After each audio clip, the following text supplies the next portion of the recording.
सच्चिदानंदरूपाय विश्वोत्पत्त्यादिहेतवे तापत्रय विनाशाय श्रीकृष्णाय वयं नमः।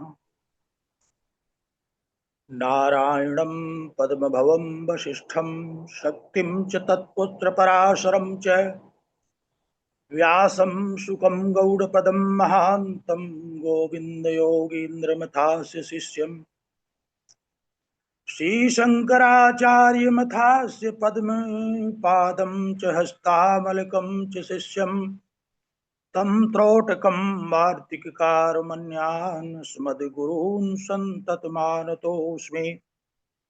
अखण्डमण्डलाकारं व्याप्तं येन चराचरं तत्पदं दर्शितं येन तस्मै श्रीगुरवे नमः।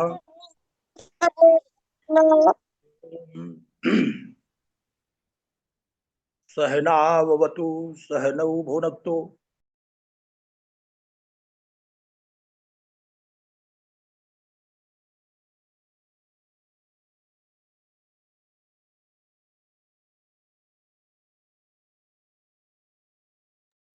सर आप म्यूट हो गए हैं, अनम्यूट करिएगा प्लीज। आदरणीय प्रधान, आप सभी से आग्रह है कि अपने आप को म्यूट कर लें। जी गुरुजी, गुरुजी अनम्यूट करें, अनम्यूट गुरुजी। जी गुरुजी अभी ठीक है। कहाँ तक सुना आप लोगों ने? मंगलाचरण गुरुजी। जगत विश्रुत इलाहाबाद विश्वविद्यालय और इस माध्यम से प्रत्यक्ष एवं अप्रत्यक्ष इस कार्यक्रम से जुड़ी हुई इस विश्वविद्यालय की यशस्विता, मनस्विता और तेजस्विता की प्रतिमूर्ति परम आदरणीय कुलपति प्रोफेसर संगीता श्रीवास्तव जी, इस कार्यक्रम के निदेशक प्रोफेसर प्रकाश जोशी जी और इस कार्यक्रम के संयोजक हमारे प्रिय डॉक्टर विकास कुमार शर्मा जी तथा अखिल भारतवर्ष से जुड़े हुए इस कार्यक्रम में, जो कि 7 दिवसीय संकाय विकास कार्यक्रम है, सभी विद्वान शिक्षकगण प्रतिभागी के रूप में जो जुड़े हुए हैं, आज बहुत ही प्रसन्नता का अनुभव हो रहा है मुझे, क्योंकि विश्व विस्तृत इलाहाबाद विश्वविद्यालय की महिमा, उसके गौरव और विगत लगभग 51 वर्ष से उस विश्वविद्यालय से जुड़े होने का जो परम गौरवास्पद अनुभव है, विद्यार्थी के रूप में, शिक्षक के रूप में, और ये रूप तो बाह्य रूप से होते हैं, मैं तो आज भी अपने आप को विद्यार्थी के रूप में ही जुड़ा हुआ मानता हूं। मैं धन्यवाद देता हूं आज अपने प्रिय शिष्य कल्प डॉक्टर विकास शर्मा जी। इन्होंने हमसे कभी क्लास में तो नहीं पढ़ा, लेकिन मैं इनकी विनम्रता और सहजता के कारण बहुत ही जुड़ाव रखता हूं। आपने मुझे इस कार्यक्रम से जोड़ा।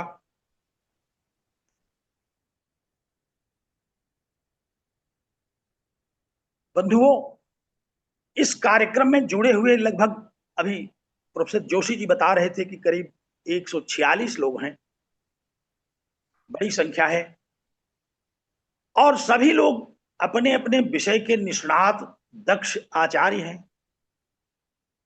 यह तो एक व्यावहारिक और विधिक व्यवस्था है। इस प्रकार के कार्यक्रमों में जुड़ने का अवसर हम लोगों को मिलता है, दूसरे के साथ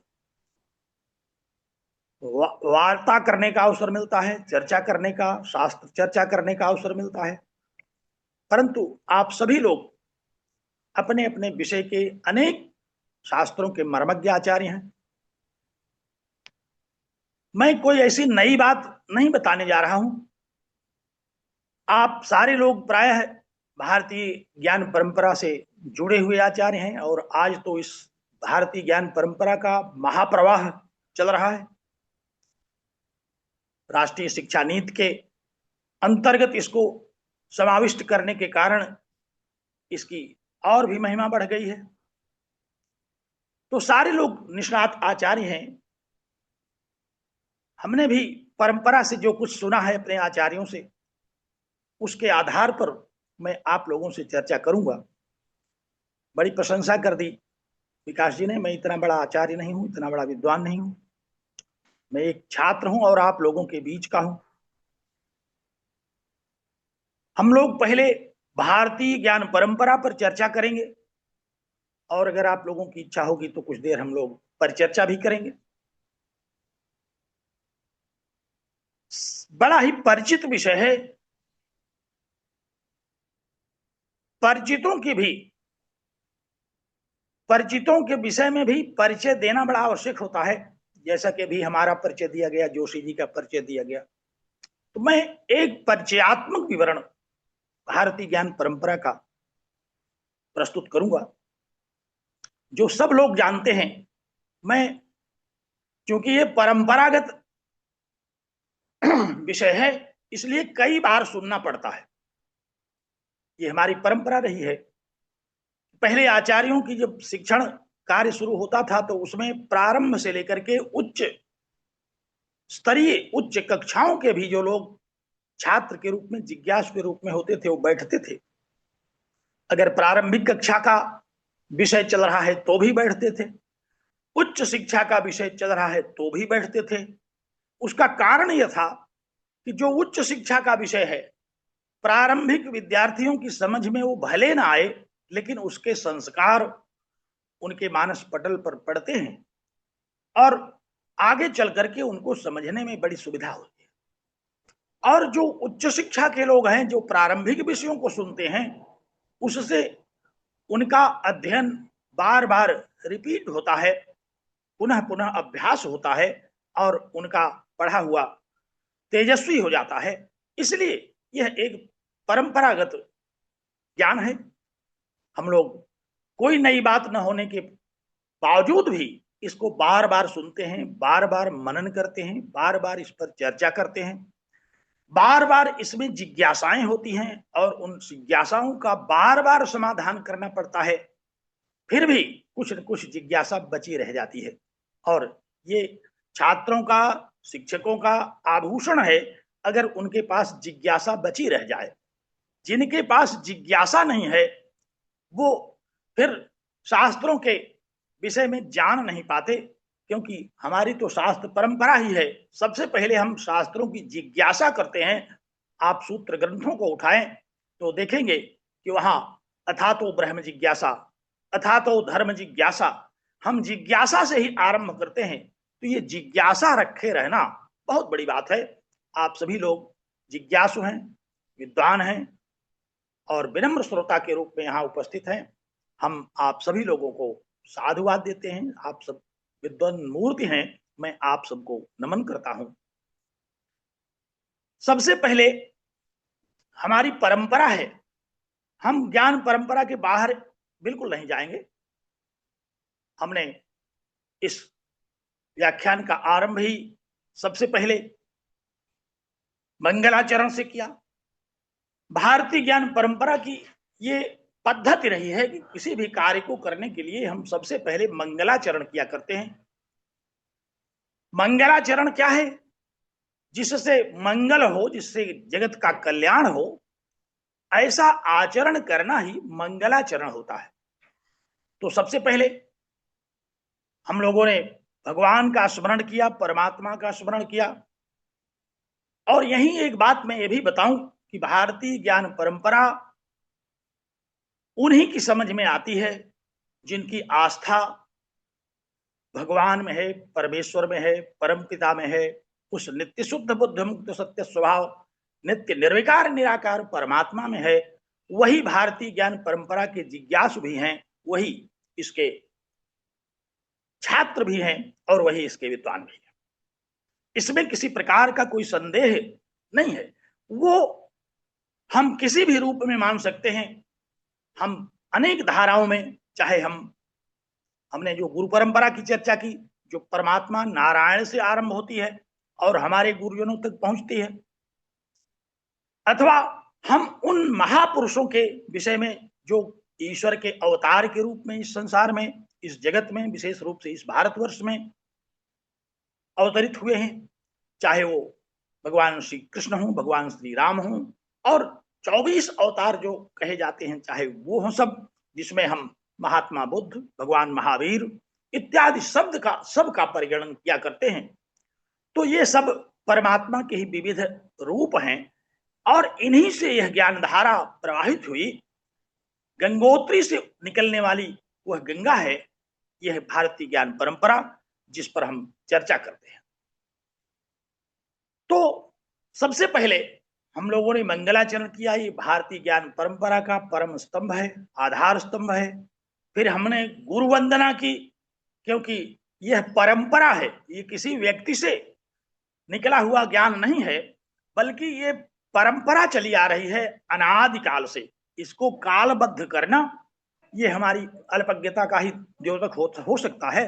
ये अनादिकाल से चली आ रही है, हर सृष्टि और हर प्रलय में यह ज्ञान परमात्मा के द्वारा आविर्भूत होता है, प्रचारित होता है, और बड़े बड़े ऋषियों महर्षियों के द्वारा जगत कल्याण के लिए इसको दिया जाता है।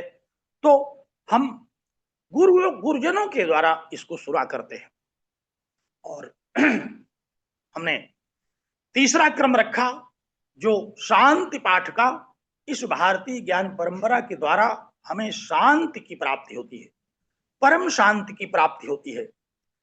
दैहिक, दैविक, भौतिक दुखों से शमन होता है। हम 3 बार शांति का पाठ करते हैं। एक बार हमें जो भौतिक दुख हैं, जो शरीर में होने वाले दुख हैं, हम परमात्मा से प्रार्थना करते हैं कि उसको शांत करो। जो भौतिक दुख हैं, एक प्राणी को दूसरे प्राणी से प्राप्त होने वाले दुख हैं, उनके शमन के लिए हम परमात्मा से प्रार्थना करते हैं। तो दैहिक और जो दैविक कष्ट हैं, इस संसार में प्रायः अनेक बार दैविक कष्ट आते रहते हैं, हम उनके शमन के लिए परमात्मा से प्रार्थना करते हैं। दैहिक, दैविक, भौतिक, ये 3 प्रकार के जो दुख हैं वो उनका शमन हो, और यही 3 प्रकार के सुख भी हैं, दैहिक सुख, दैविक सुख और भौतिक सुख, इन सुखों की प्राप्ति हो, और इसी क्रम में हमें परम पिता परमेश्वर का ज्ञान हो, परमानंद की अनुभूति हो। यह भारतीय ज्ञान परंपरा का एक अनुक्रम है जो कि अनादिकाल से चला रहा है। इसको हम कालबद्ध करें तो एक बात तो है, काल सीमा का निर्धारण लोग किया करते हैं, लेकिन है यह अनादिकाल से। क्योंकि नारायण कब हुए इसको बता पाना बहुत कठिन काम है। जगत की उत्पत्ति कब हुई, हम लोगों को अपने डेट ऑफ बर्थ के बारे में तो मालूम रहता है, कई बार वो भी नहीं मालूम रहता। परिवार में बहुत सारे ऐसे भी लोग हैं जिनको अपनी ही डेट ऑफ बर्थ नहीं मालूम है। तो ऐसे लोग जगत की उत्पत्ति कब हुई उनको क्या पता, इसलिए हम उसको कालबद्ध नहीं करते। हम इतना मानते हैं भारतीय ज्ञान परंपरा का जो हमारा उपदेश है, यह सच्चिदानंद परमात्मा से उत्पन्न होता है। सच्चिदानंद रूपाय, ऐसे परमात्मा से जिसका स्वरूप ही है सत, चित और आनंद। सच्चिदानंद रूपाय विश्वोत्पत्त्यादि हेतुवे, और यही विश्व की उत्पत्ति, स्थिति और विश्व के प्रलय का यही कारण है। वह परम पिता है जो इस जगत का कारण है। हम लोग अपने पिता के विषय में, अपने पितामह के विषय में तो जानते हैं, लेकिन एक ऐसी सत्ता है जो इस जगत के परम पिता के रूप में हम जिसको मानते हैं, ऐसा वह सच्चिदानंद स्वरूप जिसका हम नमन करते हैं, वहां से यह भारतीय ज्ञान परंपरा आरंभ होती है। और जब हम भारतीय ज्ञान परंपरा का आरंभ करते हैं तो सबसे पहले हम शांति पाठ करते हैं। अभी आप लोगों ने सुना, सारे लोग जानते भी हैं, ओम सहनावतु। ओम परमात्मा का ही नाम है। शास्त्रों में, वेदों में परमात्मा का नामोच्चारण करने के लिए जो नाम हमको मिलता है, जैसे हम लोगों का एक नाम है विश्वविद्यालयों में लिखा हुआ है, उसी नाम से हमको सब लोग जानते पहचानते हैं। उसी तरह से श्रुतियों में, वेदों में, उपनिषदों में, शास्त्रों में, भारतीय ज्ञान परंपरा में परमात्मा का भी एक नाम लिखा हुआ है। वह नाम है ओंकार। ओंकार बिंदु संयुक्तम नित्यम ध्यायन्ति योगिनः कामदम मोक्षदम चैव ओंकाराय नमो नमः। ऐसे ओंकार का हम नमन करते हैं।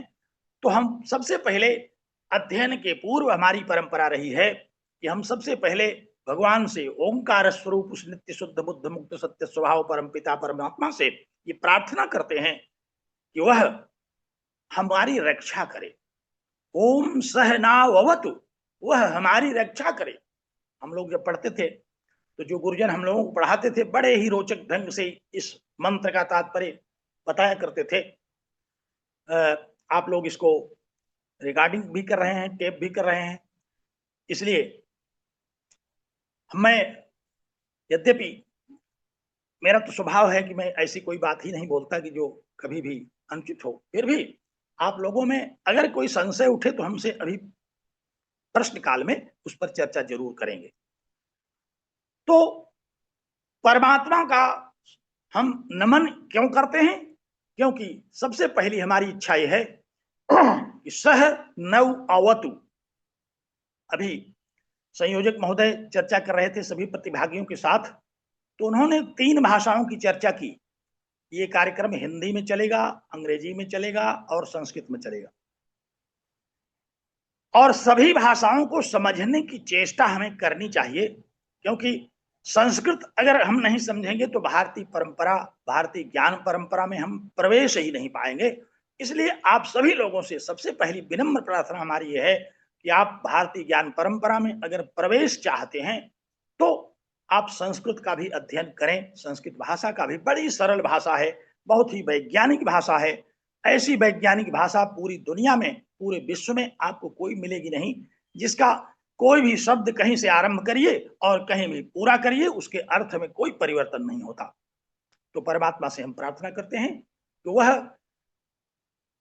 हम अध्येता और श्रोता, पाठक और सुनने वाले, गुरु और शिष्य जिसको हम कहते हैं, उनकी रक्षा करें।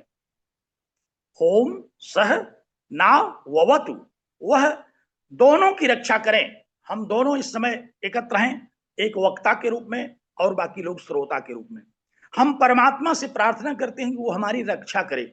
अगर वो हमारी रक्षा नहीं करेगा तो कब नेटवर्क गायब हो जाए, कब हम ऑफलाइन हो जाएं और कब हमारी वाणी आप लोगों को न सुनाई पड़े, और यही मेरी ही दशा नहीं होगी, किसी के भी, जितने भी श्रोता हैं, हम सब लोग परमात्मा से प्रार्थना करते हैं कि वो हमारी रक्षा करे, हमारे नेटवर्क की रक्षा करे, हमारे शरीर की रक्षा करे, हमारे श्रवण शक्ति की रक्षा करे, और हम लोग जो चर्चा कर रहे हैं उसको सुनने पाए हम लोग।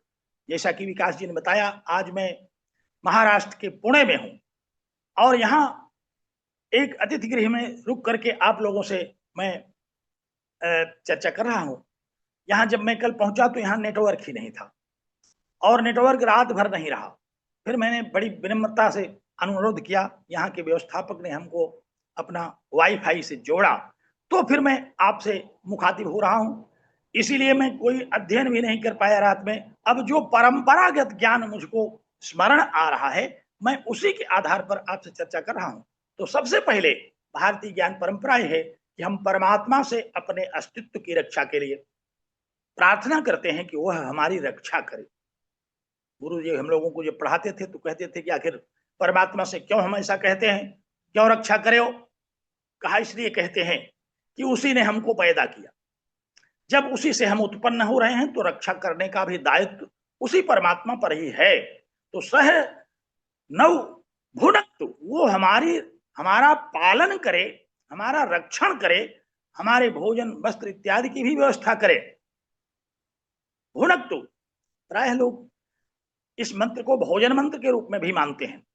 यद्यपि ये शांति पाठ के रूप में शास्त्रों की अनादि ये व्यवस्था दी गई, लेकिन ये भोजन मंत्र भी इसलिए मान ले सकते हैं हम लोग क्योंकि हम परमात्मा से प्रार्थना कर रहे हैं कि हमारी रक्षा करो, और वो बिना भोजन के क्या रक्षा करेगा?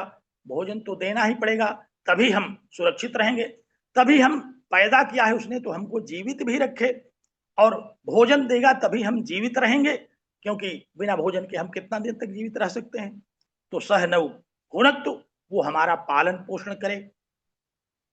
और शिक्षकों ने तो कहा कि जब परमात्मा से प्रार्थना की गई कि पालन पोषण करो।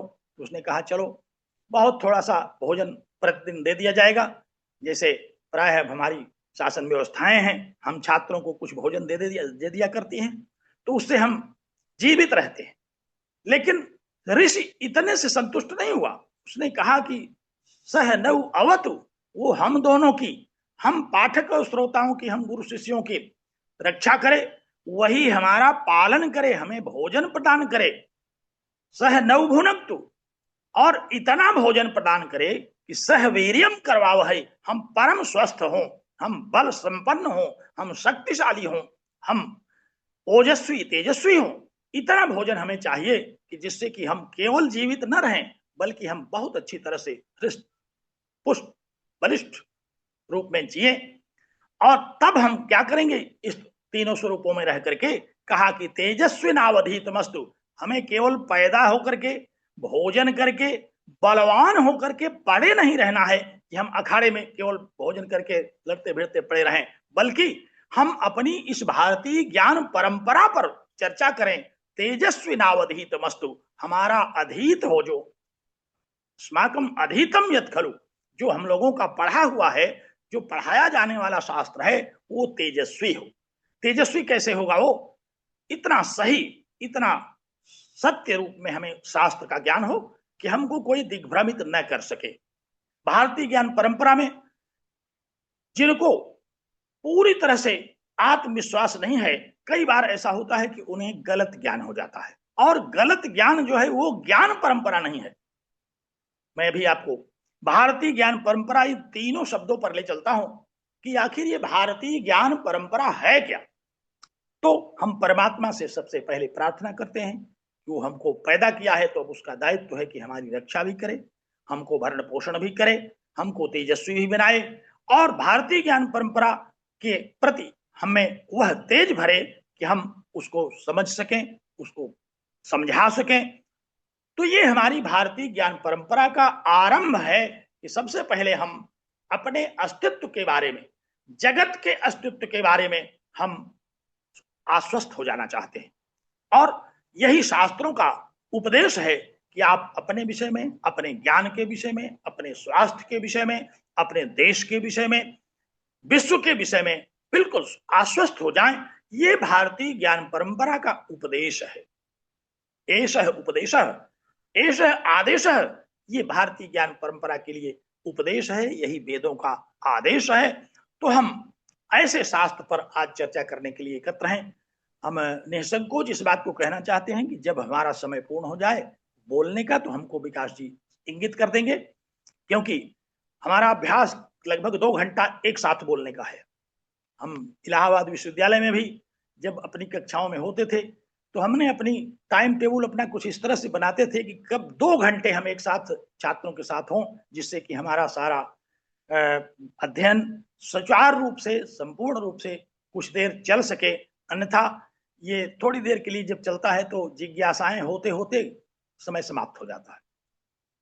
तो परंतु समय की सीमा है, अपनी मर्यादा है, हम यहाँ 2 घंटे के लिए आप लोगों को आबद्ध नहीं कर सकते। जैसे ही आपका समय पूर्ण हो हमको संकेत करें। हम चर्चा कर रहे हैं भारतीय ज्ञान परंपरा पर। सबसे पहले हम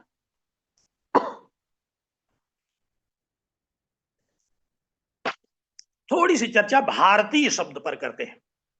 ये भारतीय ज्ञान परंपरा क्या है? भारतीय ज्ञान क्या तात्पर्य, इसको समझें हम। क्या ये जैसे भारतीय रेल है उसी तरह से भारतीय ज्ञान है? भारतीय तेल है, क्या उस तरह का भारतीय ज्ञान है? हम किस प्रकार के भारतीय ज्ञान की चर्चा करते हैं? ये भारतीय शब्द है क्या? एक तो भारतवर्ष है जो हमारे देश का नाम है, जिस पर हमें गौरव है। क्या केवल उसी से जुड़ा हुआ भारतीय ज्ञान परंपरा है?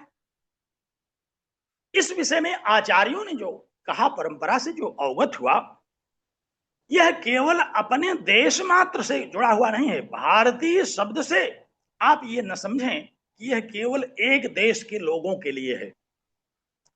एक अक्षरी कोश में जब हम प्रवेश करते हैं तो भा एक अक्षर जिसको आप समझते हैं शब्द है, भा माने ज्ञान, भा माने प्रकाश। व्याकरण के आचार्य लोग जब इसको समझाते हैं तो कहते हैं कि भायाम रतः इति भारतः, जो प्रकाश में अनुरक्त करे, जो ज्ञान की ओर हमें उन्मुख करे, ये वेद का, ये भारतीय ज्ञान परंपरा का हमारा उपदेश हमें मिलता है। तो भा में जो रत रहे, रत माने अनुरक्त रहे, जो उन्मुख हो, ऐसा जो मानव कल्याण के लिए, जगत कल्याण के लिए जो श्रुतियों में, वेदों में उपदेश दिया गया, वो है भारतीय ज्ञान।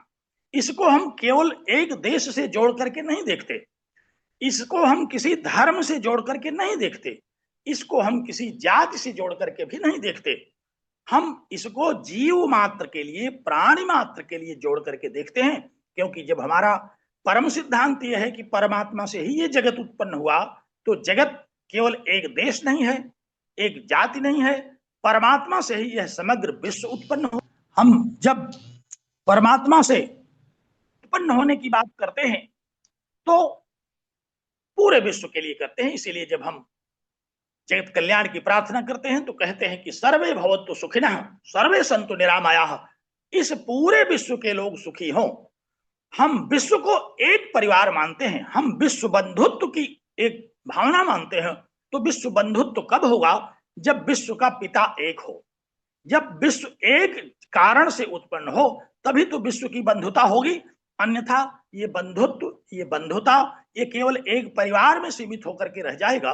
फिर हम विश्व बंधुत्व को तो समझ ही नहीं सकते। तो विश्व बंधुत्व का तात्पर्य ही है कि विश्व का जो परम कारण है परमात्मा, हम उसकी संतानें हैं, पूरे विश्व के लोग। तभी हम विश्व बंधुत्व पर चर्चा कर सकते हैं, तभी हम विश्व बंधुत्व के लिए आवाहन कर सकते हैं, तभी हम विश्व बंधुत्व को समझ सकते हैं। तो हम ऐसी ज्ञान परंपरा पर चर्चा करते हैं, भारतीय ज्ञान परंपरा के अंतर्गत, जो कि ज्ञान से युक्त हो। तो कौन सा ज्ञान?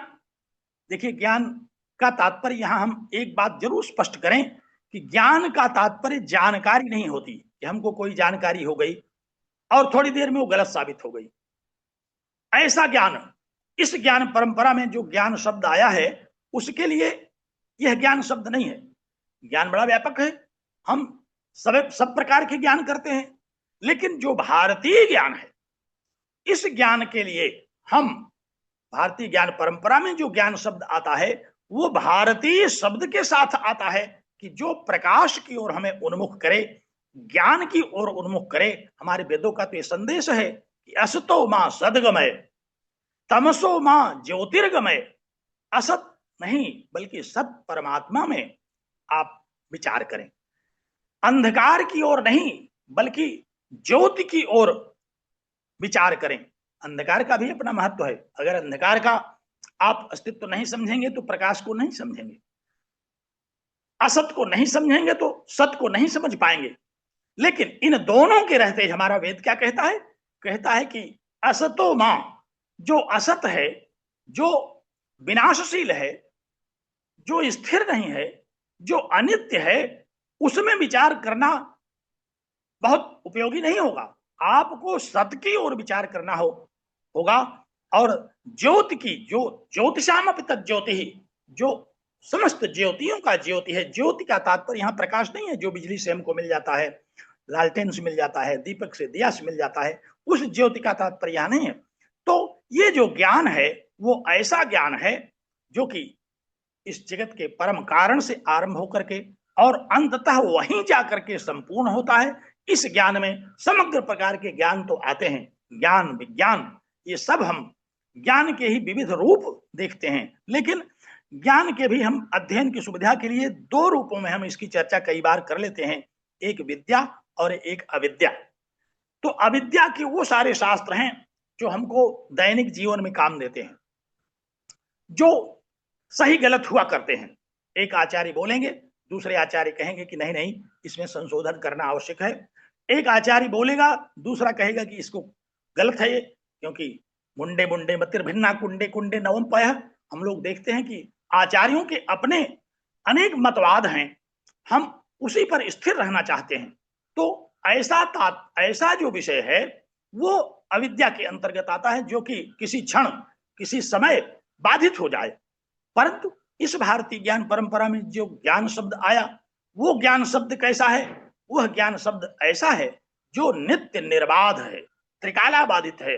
ऐसे ज्ञान की चर्चा इस भारतीय ज्ञान परंपरा में आने वाले ज्ञान शब्द से हम ग्रहण करते हैं। तो यह ऐसा भारतीय ज्ञान है जो कि प्रकाश पुंज की ओर ले जाता है, जो हमें हमारी सत्ता को समझाता है, जो इस जगत के परम कारण के विषय में समझाता है, जो हमें अंधकार से ज्योति की ओर ले जाता है, जो हमें सदाचार की ओर ले जाता है। ऐसा ये भारतीय ज्ञान है। इस भारतीय ज्ञान की परंपरा जो चली आ रही आचार्यों से बड़ी पुरानी परंपरा है। और एक बात मैं यहीं और स्पष्ट करूं, आप लोग बीच बीच में हमको क्षमा इसलिए करते रहेंगे कि मैं यहाँ गेस्ट हाउस के अनुशासन में हूं, इसलिए यहाँ अभी चाय मिली तो मैं चाय भी पी लूंगा थोड़ी सी। जी जी सर। और आप लोगों को वाचिक रूप से चाय समर्पित करता हूं भारतीय ज्ञान परंपरा के रूप में। तो ये ऐसा ज्ञान है जो कभी बाधित नहीं होता।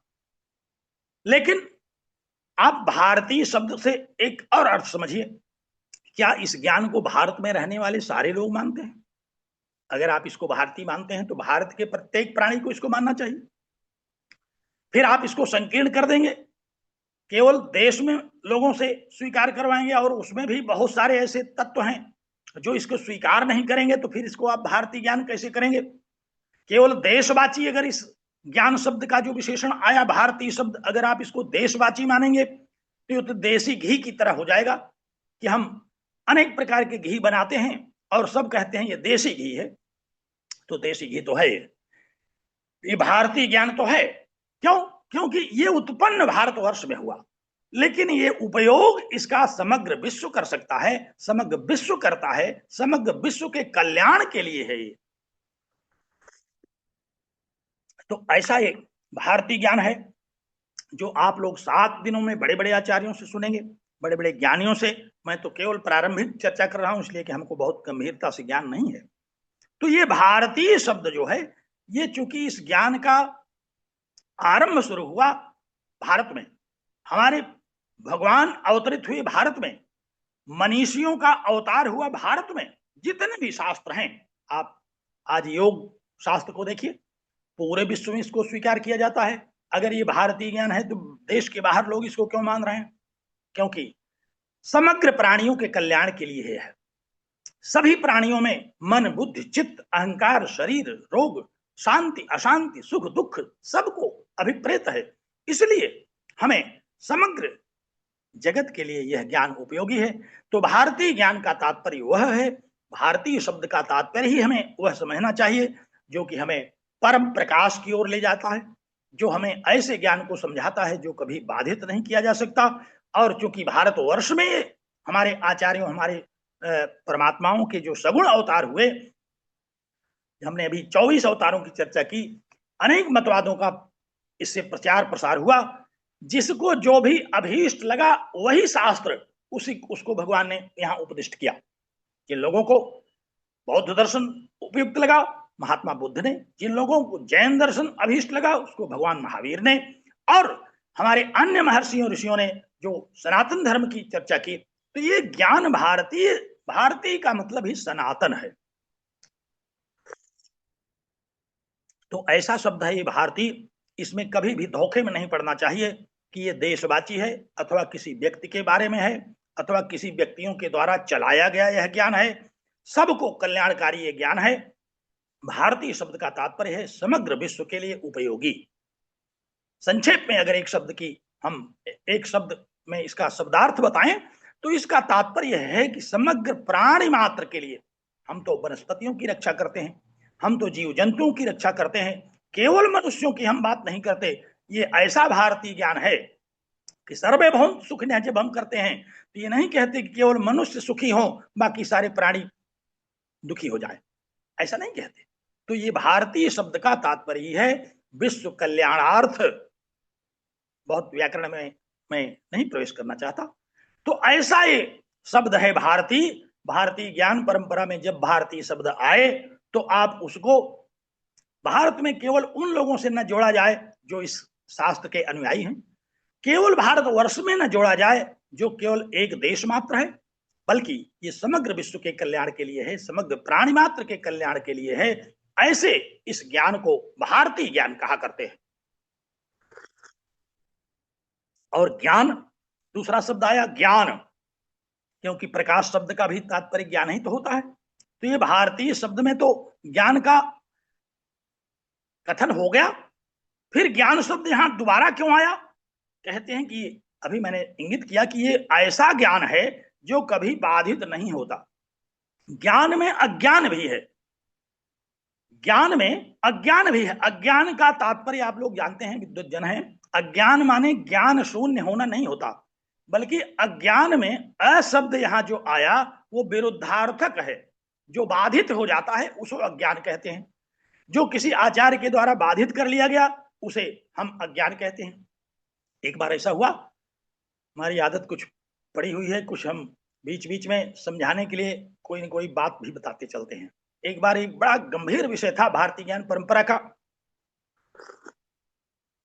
एक आचार्य से पूछा किसी छात्र ने, उन्होंने समझाया, समझ गया वो, लेकिन कुछ जिज्ञासा बची रह गई।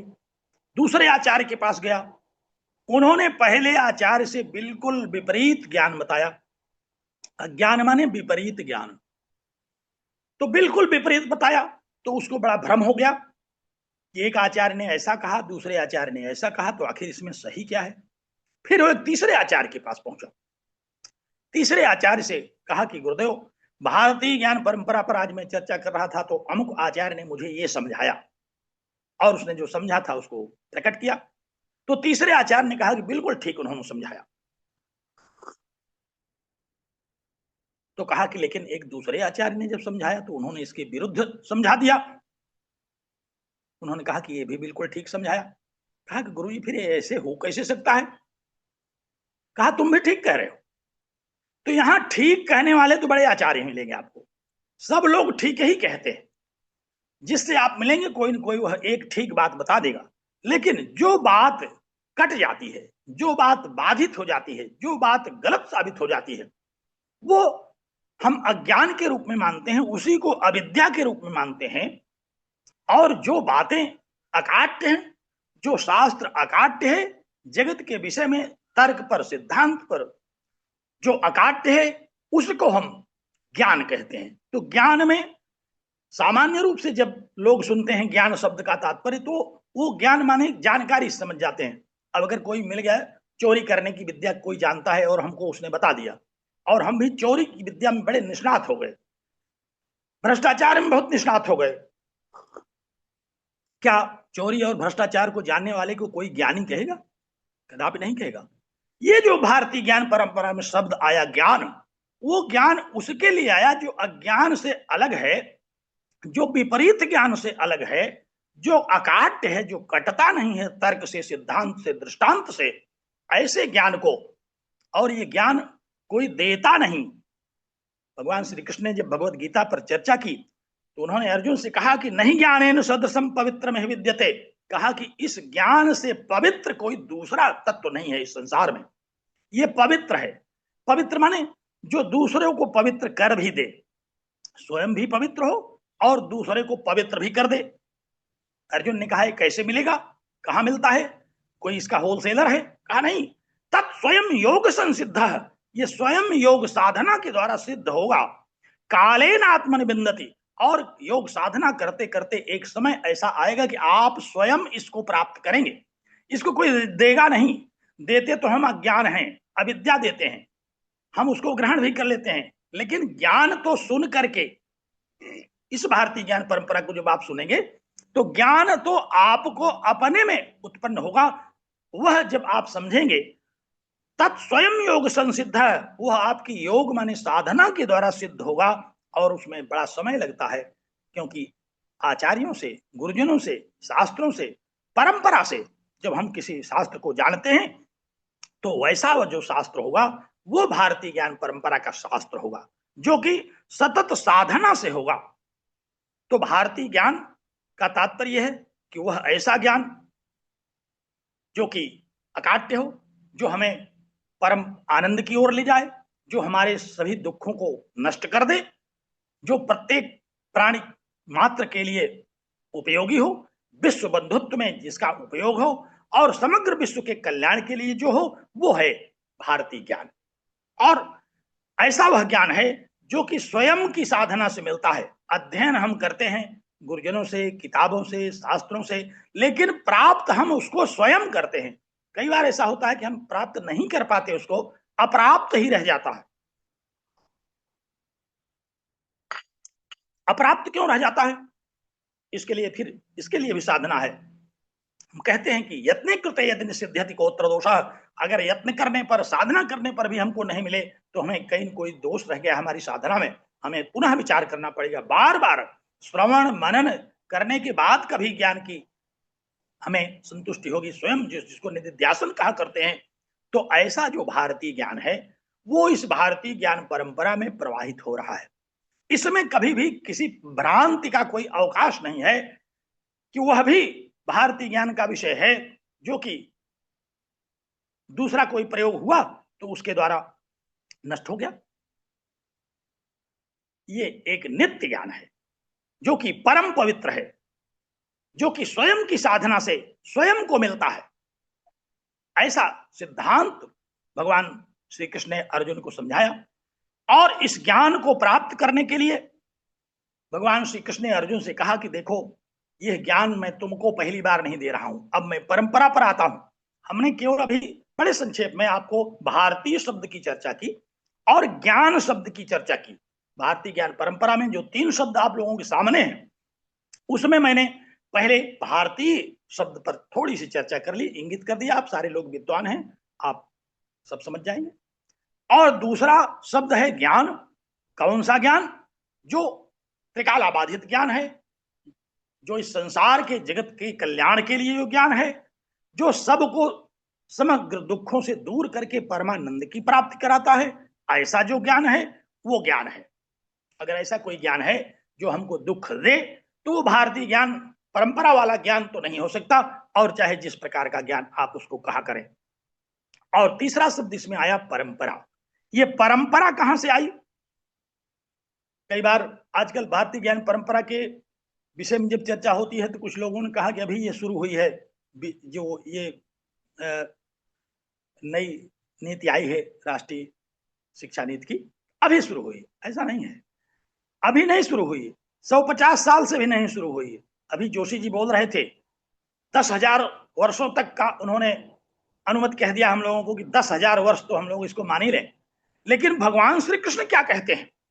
भगवान श्री कृष्ण ने अर्जुन से जब समझाया तो भगवान श्री कृष्ण कब बोल रहे थे?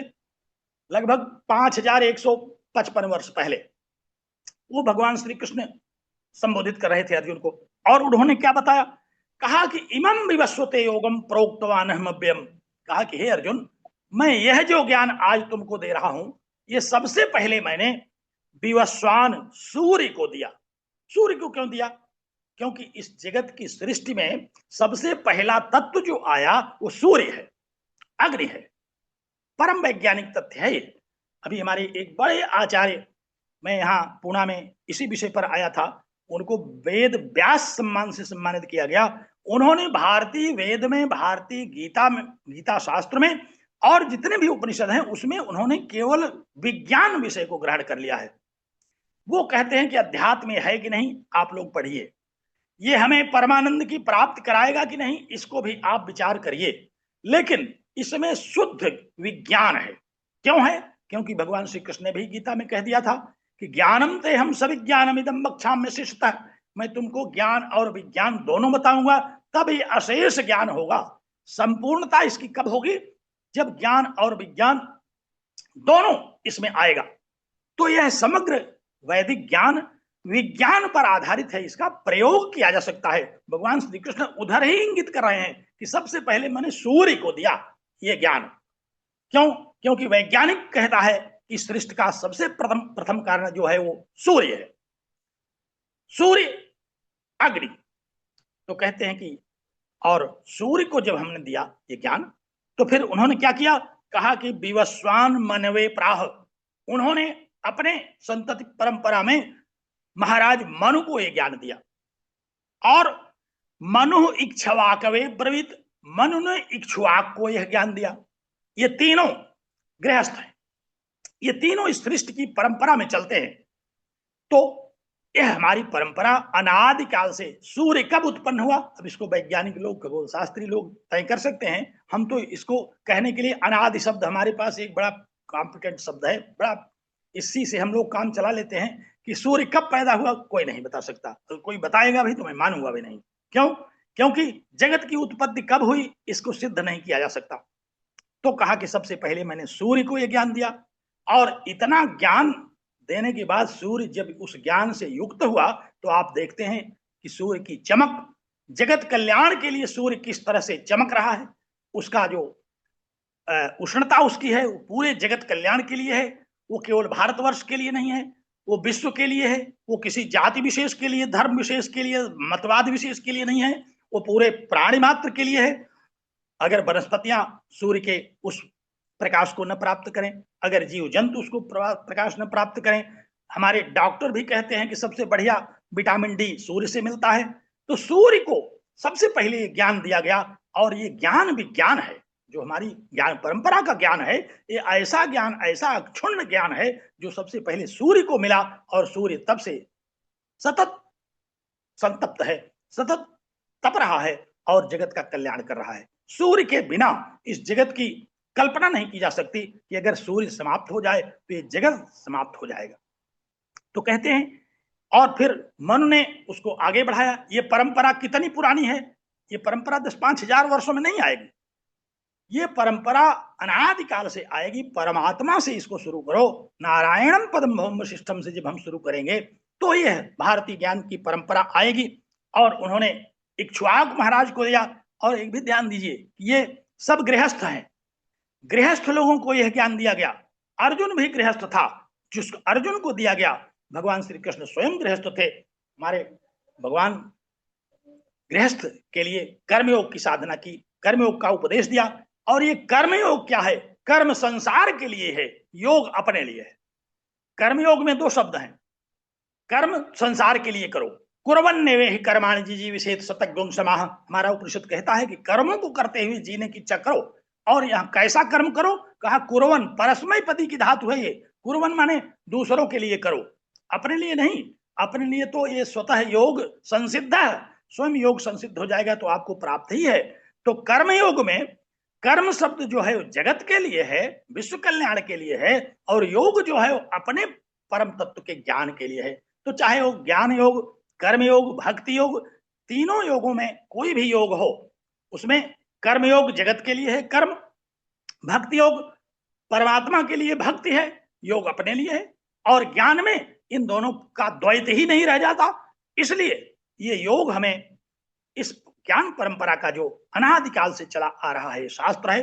अब इस अनादिकाल में केवल कुछ शास्त्र नहीं है, बहुत सारे शास्त्र हैं जो आचार्यों के द्वारा आपको बताया जाएगा, जिसमें वेद, उपनिषद, ज्योतिष, खगोल, बहुत सारे शास्त्र हैं, आयुर्वेद। ये सारे शास्त्र किसी देश विशेष के लिए नहीं है, किसी जाति विशेष के लिए नहीं है, किसी काल विशेष के लिए नहीं है। ये अनादिकाल से सतत चले आ रहे हैं। जब त्रेता में भी जरूरत पड़ी तो आयुर्वेद हमारा कारगर हुआ, चाहे वह सुषेण वैद्य के ही द्वारा क्यों न किया गया। हमेशा ये हमारे ज्ञान अनवरत रूप से चले आ रहे हैं, बीच बीच में और भी ढेर सारे ज्ञान आते हैं, क्योंकि विज्ञान भी तो इसके साथ है। तो ज्ञानम विज्ञान सहितम, ज्ञान और विज्ञान दोनों जब पूर्ण होगा तो भारतीय ज्ञान परंपरा की संपूर्णता होगी। केवल एक से काम नहीं चलेगा। और लेकिन वह विज्ञान कैसा? जो स्वयं योग संसिद्ध है, जो ऐसा सिद्ध हो जाए कि फिर वो कटे न। जब तक कटता जाएगा तब तक वो भारतीय ज्ञान परंपरा का सहयोगी तो बन सकता है, आनुषंगिक बन सकता है, लेकिन वह भारतीय ज्ञान परंपरा में आने वाला जो ज्ञान शब्द है उसका शब्दार्थ नहीं बन सकता। तो इसलिए मैंने बड़े ही संक्षेप में आपके समक्ष जी गुरुजी। 3 शब्दों की चर्चा की, जी जी जी। भारतीय अ, ज्ञान और परंपरा, जिस पर आप यह कार्यक्रम 1 हफ्ते चलाएंगे। जी और गुरुजी, समय का विकास भी। हाँ कब जी बंद जी करें? गुरुजी, समय का भी हाँ हो रहा है। और हाँ, आप संक्षिप्त में कुछ। तो बिल्कुल अब संक्षिप्त क्या 1 मिनट में कहीं बंद कर दूं? जी गुरुजी। तो अब हमने केवल 3 शब्दों का पल्लवग्राही एक स्पर्श मात्र किया। अगर आप लोगों को कहीं कोई जिज्ञासा हो तो बताओ, नहीं तो मैं शांति पाठ करूं। अ, वो अगर किसी का कोई प्रश्न है या जिज्ञासा है तो हैंड रेज करें अपना पहले, उसके पश्चात हम जिज्ञासा को लेंगे।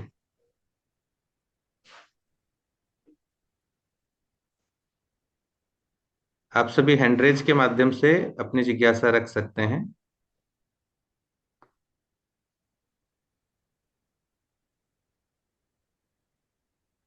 ठीक है। मुझे लगता है कि गुरुजी आपने इतने स्पष्टता के साथ भारतीय ज्ञान परंपरा को आपने रखा है। नहीं नहीं, ऐसा नहीं हो सकता। ये भी हो सकता है कि कुछ न समझ में आया हो किसी के, सब लोग सोचे होंगे बकवास है, इसलिए भी प्रश्न नहीं उठता। डॉक्टर। ये जो जिन शब्दों का अर्थ संक्षेप में कहना था वो मैंने आपसे कहा। जी और जी, भवानी नमस्कार सर। गुरुजी, भवानी रामचंद्र जी कुछ पूछना हेलो। चाह रही हैं। हाँ जी बोलिए। जी जी। नमस्कार सर जी। विनीता। ओके। हाँ, बहुत सुंदर आपका व्याख्यान था। आपने प्रतिपद एक एक विषय का आपने इतना ज्यादा विषय कहा कि ये नहीं कि हमें इतना ये ज्ञान की पिपासा जो होती है ना, वो जितना जितना श्रवण करें उतना उतना आनंद आता है। तो आपका जो एक एक प्रतिपद एक एक विषय पर आपने इतनी सूक्ष्म दृष्टि जो आपने डाली, बहुत सुंदर था सर, धन्यवाद। नमस्कार। आपने जिज्ञासा नहीं की बल्कि ये प्रशंसा प्रशंसा कर दी। नमस्कार doctor sir. Dharmendra Kumar ji, doctor Dharmendra Kumar ji. हाँ, जी जी। अनम्यूट करें धर्मेंद्र जी। हाँ सर को प्रणाम। नमस्कार धर्मेंद्र जी। सर मैं इस समय सिद्धार्थ विश्वविद्यालय में हूँ सर। हम लोगों का नैक होना है, तो उसमें एक मतलब प्रश्न आया कि मतलब भारतीय ज्ञान परंपरा से जुड़े हुए जो आपके सिलेबस हों उसको मार्क करना है। तो हमने कहा हमारा तो संस्कृत विषय है और हमारा तो सब कुछ भारतीय ज्ञान परंपरा से ही जुड़ा हुआ है, जो भी सिलेबस हम लोगों ने बनाया है। तो सर हमने उसको सब पे टिक कर दिया, तो क्या सही किया? आप अपनी जो आपकी पाठ्यक्रम समिति है आप उसमें ले जाइए, क्योंकि हमारे कहने से वो स्वीकृत नहीं होगा। आप जी अपने जी पाठ्यक्रम समिति के माध्यम से उसको निर्णय करिए, फिर कार्य परिषद में ले जाइए। पाठ्यक्रम एक अलग विषय है। भारतीय जी ज्ञान परंपरा के अतिरिक्त भी बहुत सारे विषय पाठ्यक्रम में शामिल होते हैं, जी क्योंकि जी वो विद्यार्थियों को ज्ञान का एक क्रम में ले जाती है। तो जी हमें आप अपनी पाठ्यक्रम समिति की ओर ले जाइए। आप कोई विषय विशेष हो भारतीय ज्ञान परंपरा से तो उस पर चर्चा करिए। जी जी जी। नहीं सर, ठीक है। योग भी है, आयुर्वेद भी है, और भी तमाम जो है महाकाव्य हैं, तो जो भारतीय जी ज्ञान परंपरा को ही बताते हैं। ठीक है, हम जो है अपने ठीक है पाठ्यक्रम समिति से धर्मेंद्र जी, अगला प्रश्न देते हैं। विनीता जी कुछ पूछना चाह रही हैं। नमस्कार सर।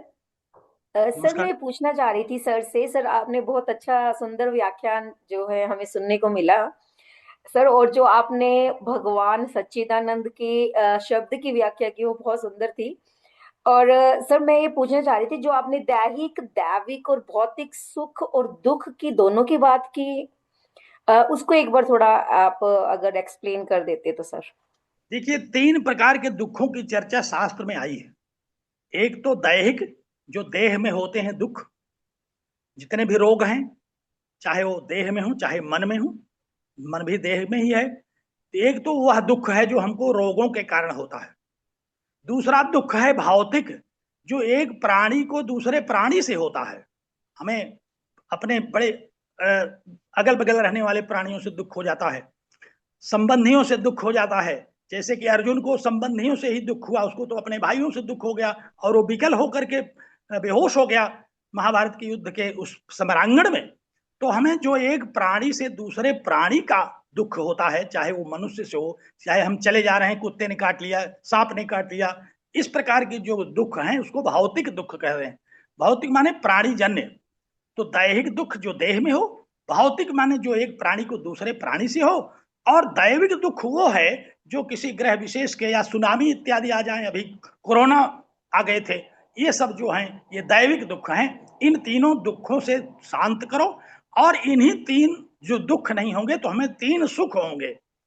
हमें दैहिक सुख मिलेगा, हमें भौतिक सुख मिलेगा, अच्छे मित्र मिलेंगे, अच्छा परिवार मिलेगा, अच्छे साथी मिलेंगे, और देश हमारा अच्छा होगा, सब एक दूसरे से प्रेम करेंगे, तो दैहिक, दैविक और भौतिक ये 3 प्रकार के दुख भी हैं, और यही 3 प्रकार के दुख जब ना हो तो इन्हीं को हम 3 प्रकार का सुख भी कहते हैं। Thank you so much sir, सुंदर व्याख्या सर, थैंक यू। जी धन्यवाद। ठीक है। अगला जो प्रश्न है गजेंद्र जी, अनम्यूट करें अपने आप को गजेंद्र जी। हाँ, नमस्कार सर। नमस्कार। सर आवाज आ रही है? हाँ, खूब। जी जी जी सर, मेरा ये प्रश्न था कि जैसे हम जब भारतीय ज्ञान परंपरा की बात करते हैं तो मैंने कुछ सेमिनार्स वगैरह देखी थी, वहाँ बताया जाता है कि भारतीय ज्ञान परंपरा और हमारी जनजातीय या लोक की जो परंपराएं रही हैं उनको स्पष्ट रूप से नहीं लेकिन अलग अलग तरह से देखा जाता है। तो क्या ये तीनों एक ही से जुड़ी हुई हैं कि इन तीनों में अंतर कह सकते हैं हम लोग? ये कोई अंतर नहीं है। आप जब छत पर जाते हैं तो सीढ़ी चढ़ते हैं, और एक एक जी सर। सीढ़ी चढ़ करके फिर आप छत पर पहुंचते हैं। तो इस भारतीय ज्ञान परंपरा पर पहुंचने के लिए जितनी भी हमारी परंपराएं अन्य ज्ञानों की हैं, चाहे वो लौकिक हों, व्यावहारिक हों, जनजातीय हों, वो समग्र ज्ञान उसमें उपयोगी साबित होता है। ऐसा नहीं कि आपको अचानक उस ज्ञान की प्राप्ति हो जाएगी। तो ये सब एक स्टेप वाइज चलते हैं। समग्र ज्ञान, ज्ञानम विज्ञान सहितम, इसीलिए भगवान श्री कृष्ण ने कहा जब तक आप ज्ञान अज्ञान दोनों का विवेक नहीं करेंगे तब तक आप भारतीय ज्ञान परंपरा में प्रवेश कैसे करेंगे। तो ये सारे के सारे ज्ञान एक दूसरे के लिए उपयोगी होते हैं, लेकिन भारतीय ज्ञान परंपरा क्या है इस पर मैंने आपका ध्यान आकृष्ट किया। जी गुरु जी, बहुत बहुत धन्यवाद सर। धन्यवाद। समय की अपनी सीमा है। अ, मैं बाकी बाकी सभी अपने आप को म्यूट करेंगे।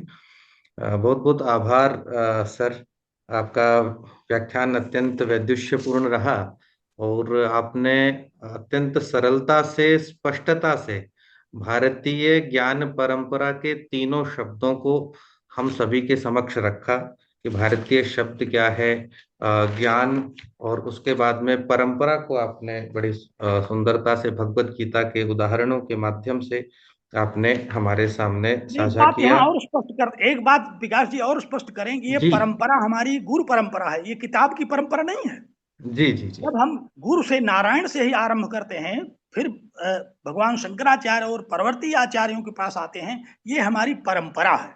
क्योंकि जी इसका भी हम सीमित नहीं कर सकते इस परंपरा को, इतने ग्रंथ, ग्रंथ परंपरा नहीं बल्कि गुरु परंपरा। इस भारतीय ज्ञान परंपरा में जो परंपरा शब्द आया वो गुरु परंपरा से आया, जो नारायण से ही शुरू होता है और अस्मदाचार्य पर्यंत आता है। जी गुरु जी, बिल्कुल उसका एक उदाहरण प्रत्यक्ष रूप से आज हमने देखा भी आपके रूप में। आपने बताया कि अध्ययन करने का समय नहीं मिला, लेकिन जितना आपने बोला सब गुरु परंपरा और श्रुति परंपरा के माध्यम से। यह भी एक तरह से भारतीय ज्ञान परंपरा का एक प्रत्यक्ष उदाहरण आपके माध्यम से हमने देखा। और जो भारतीय ज्ञान परंपरा की मूल अवधारणा है वो आपने हम सभी के समक्ष रखा। गुरु जी आपका बहुत बहुत आभार। आपका विशेष स्नेह मुझे मिलता रहता है। आपका, आपसे जब भी मैंने समय मांगा बड़ी सरलता से और सहजता से मुझे मिल जाता है। हालांकि आज आप इलाहाबाद से बाहर थे, आप पुणे थे। आपने पूर्व में संकेत भी किया था कि कैसे हो पाएगा, और मैं कह रहा था कि आप केवल एक अच्छे शिक्षक ही नहीं, अच्छे कुशल प्रशासक ही नहीं, एक तकनीकी कुशल भी आप हैं। कि कल जिस प्रकार से बड़ी कठिनाई गुरुजी ने बताया कि जूम से वो जुड़ना जो है थोड़ा कठिन हो रहा है, लेकिन उसके पश्चात आपने जूम को जिस प्रकार से उस तकनीकियों को समझा, और उसके बाद आज आप हमारे सामने उपस्थित हैं और आपने इतना सुंदर व्याख्यान हमें दिया, उसके लिए गुरुजी आपके बहुत बहुत आभारी हैं। आपने बताया था कि एक मैं आप सभी के साथ एक बात साझा करना चाहता हूँ।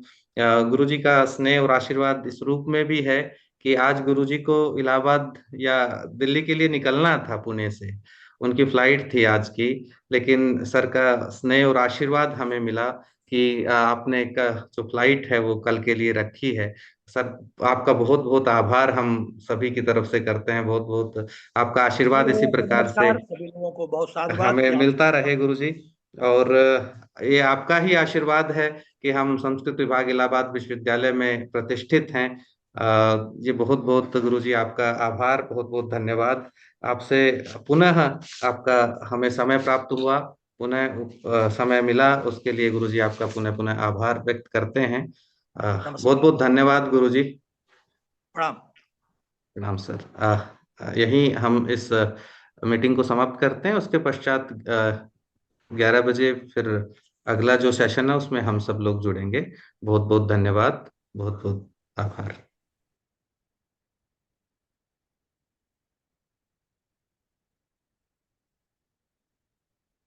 Excuse me, sir.